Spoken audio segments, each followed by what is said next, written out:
आए दिन कभी कराची, कभी लाहौर और हमारे बड़े शहर दुनिया के आलूदा तरीन शहरों में उनका शुमार हो रहा है। कहा यह जा रहा है कि 2050 तक 2.3 मिलियन क्लाइमेट माइग्रेशन होगी।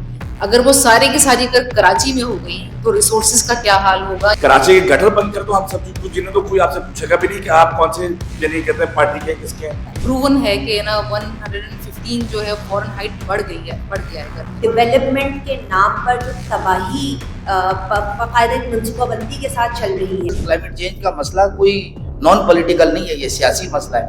हमारे साहिली पट्टी पर कब्जा हो रहा है, दरिया दफन किए जा रहे हैं, हवा को जहर आलूद किया जा रहा है और नाम नया तरक्की के नाम पर आबादियों को बेदखल किया जा रहा है। ना स्टेट सोच रही है इस पे और ना ही हमारी गवर्नमेंट इस बारे में सोच रही है। भाई हम सब जिन्हें तो बात तो करने दो। हम इंसानों को ही अब कोशिश करके ये सब कुछ तब्दील करना है। तो इसलिए इसको इमरजेंसी जब तक हम डिक्लेयर नहीं करेंगे, वॉर फुटिंग फेज के लिए हम सब मिलकर जद्दोजहद नहीं करेंगे, तब तक जो है चीजें तब्दील नहीं होंगी।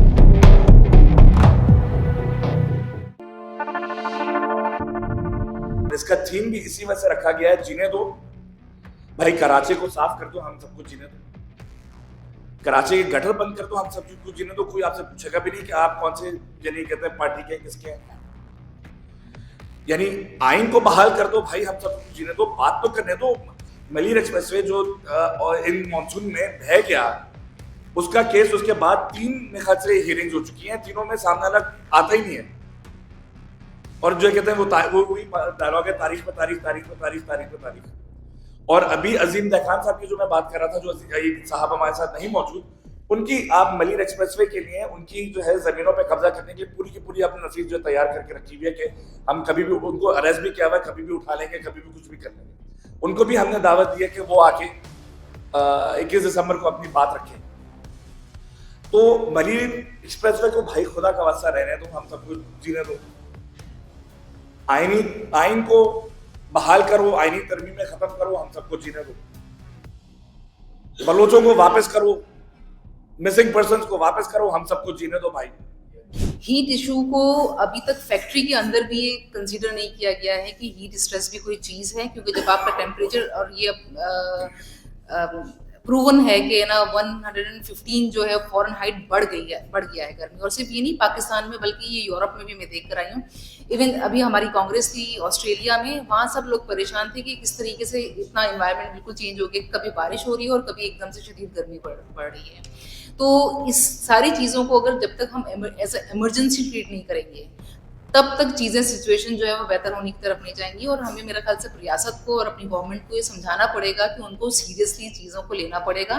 ये नहीं कि हर जगह आप ही बैठे रहो, आपको एक्सपर्ट लेने पड़ेंगे और एक्सपर्ट जो नज़रिया रखते हैं या जो बात कहेंगे उसको हमें इम्प्लीमेंट भी करना है। अगर हवा नहीं होगी, ऑक्सीजन नहीं होगा, तो आप इमेजिन कर सकते हैं कि अगर कभी हॉस्पिटल जाएं इमरजेंसी में और ऑक्सीजन लगे तो उसके कितने पैसे हमें चार्ज करने पड़ते हैं। लेकिन अल्लाह ताला ने ये ऑक्सीजन हम सब के लिए फ्री रखी है। लेकिन अगर ऐसी सूरत हाल होगी, अभी जैसे आलूदगी आए दिन कभी कराची, कभी लाहौर और हमारे बड़े शहर दुनिया के आलूदा तरीन शहरों में उनका शुमार हो रहा है, तो उसकी बुनियादी वजह यही है कि फ़िज़ा में कार्बन डाइऑक्साइड की मिकदार जो है वो बहुत ज़्यादा बढ़ गई है।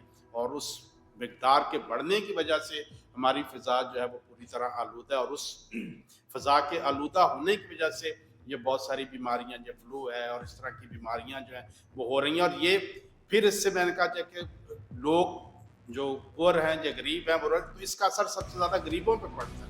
तो वो लोग जो हैं वो इससे ज़्यादा जो है वो मुतासिर होते हैं। दूसरा ये है कि आप ये देखिए खवातीन के हवाले से कहते हैं कि जी औरत को तहफ़्फ़ुज़ और ये वो, लेकिन आप क्या कर रहे हैं? आप सबसे पहले औरत का घर तबाह कर रहे हैं। आपने घर गिराए, यहाँ पर मस्जिदें गिराई हैं, चर्चेस को गिराया गया, गुजर नाला के अंदर मलीर के अंदर मस्जिद गिराई गई। किसी को कुछ पता नहीं चला, किसी को होश भी नहीं हुआ कि क्या क्या इनके घर भी तबाह हो रहे हैं, कम्युनिटी सेंटर्स तबाह हो रहे हैं। आप वो लाइब्रेरी के पीछे वहाँ पे पड़ गए। तो तहफ़्फ़ुज़ की जब हम बात करते हैं तो एक तरफ तहफ़्फ़ुज़ की बातें हो रही है, एक तरफ ये चीज़ हो रही है, दूसरी तरफ तो आप उस चीज़ को ख़त्म कर रहे हैं और वो भी आप ये वर्किंग क्लास औरतों के साथ कर रहे हैं। तो ये जो यानी कि क्या कहना चाहिए इंजस्टिस जो है, ये बिल्कुल भी यानी कि इसका कोई सेंस नहीं बन रहा है, इसकी कोई भी यानी कि it has no sense at all. एकदम जो रियासत जिस तरीके से काम कर रही है अपनी मफाद के लिए, और आज तक आप देखें औरंगी और गुजर नाला, अभी भी आप जाकर देखें वहाँ का क्या हाल है। यहाँ बहुत सारे दानिश्वर हैं, वो पानी के मसले पे बात करते हैं लेकिन थरकोल के मसले पे बात नहीं करते।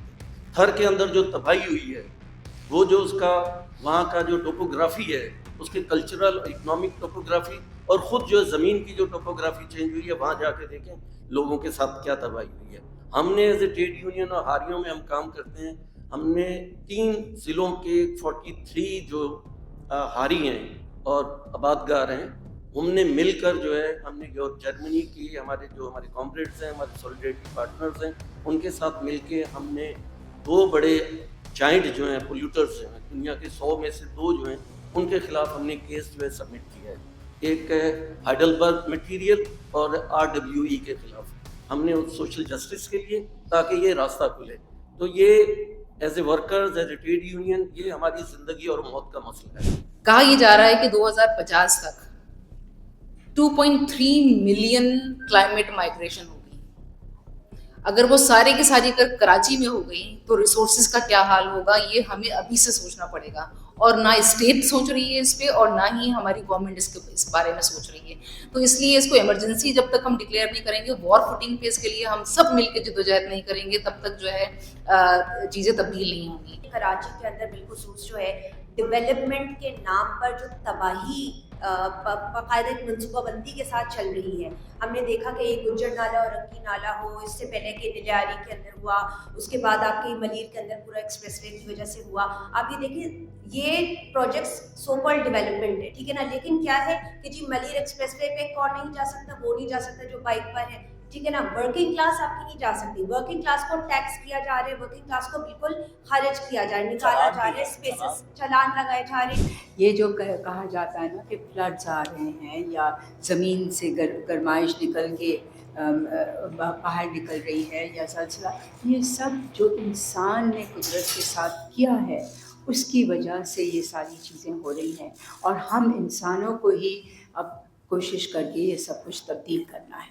دوسری بات یہ کہ یہ ویسٹ نے جو کیا ہے، جو سارا ایمیشن جسے کہتے ہیں، وہ سارا ان کی طرف سے ہوا، ہم لوگوں کی طرف سے نہیں ہوا. مطلب یہ کہ پاکستان میں اس طرح کا گلوبل ایمیشن نہیں ہوتا ہے، اور پھر بھی بلیم ہمیں کیا جاتا ہے کہ آپ لوگ یہ ایسا کرتے ہیں، آپ لوگ ویسا کرتے ہیں. کر تو بول رہے ہیں، وہ سارا نیوکلیر ویسٹ ڈمپ کر رہے ہیں، وہ نیوکلیر ویسٹ کریٹ کر رہے ہیں، وہ نیوکلیر سائٹس پہ ایکسپیریمنٹس کر رہے ہیں. اور ہم جب کرتے ہیں ہم اس پہ اعتراض کرتے ہیں کہ ہمیں نہیں چاہیے نیوکلیر آرمامنٹس بنانا، ہمیں نہیں چاہیے نیوکلیر بام، ہم اس کے خلاف کھڑے ہیں. تو ہم لوگ جو یہ مارچ کر رہے ہیں، ہم اس لیے کر رہے ہیں کہ ہم سمجھتے ہیں کہ ہم سب کو اس میں حصہ لینا چاہیے، کیونکہ یہ فیوچر جنریشنز کا مسئلہ ہے. اس مارچ کا ٹائٹل ہے مارچ برائے زندگی، ہمیں جینے دو. شہر کراچی ڈوبنے سے، جلنے سے اور بکنے سے انکار کرتا ہے. اس موضوع کے ساتھ ہم انشاءاللہ اتوار کو سڑک پہ ہوں گے، اور پچھلے کئی سالوں سے ہم کلائمیٹ مارچ کراچی کرتے چلے ہیں. 2025 کا کراچی خود کو ظالم کے آگے جھکنے کے بجائے مزاحمت کرنے والے شہر کے طور پر کھڑا ہوگا.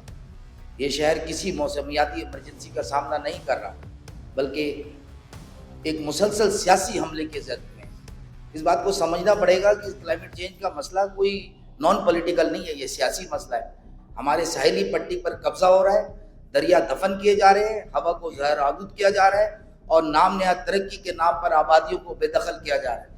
ان آبادیوں کے لوگ آئیں گے مارچ میں اور آپ کو بتائیں گے کہ ان کے ساتھ کیا کچھ ہو رہا ہے.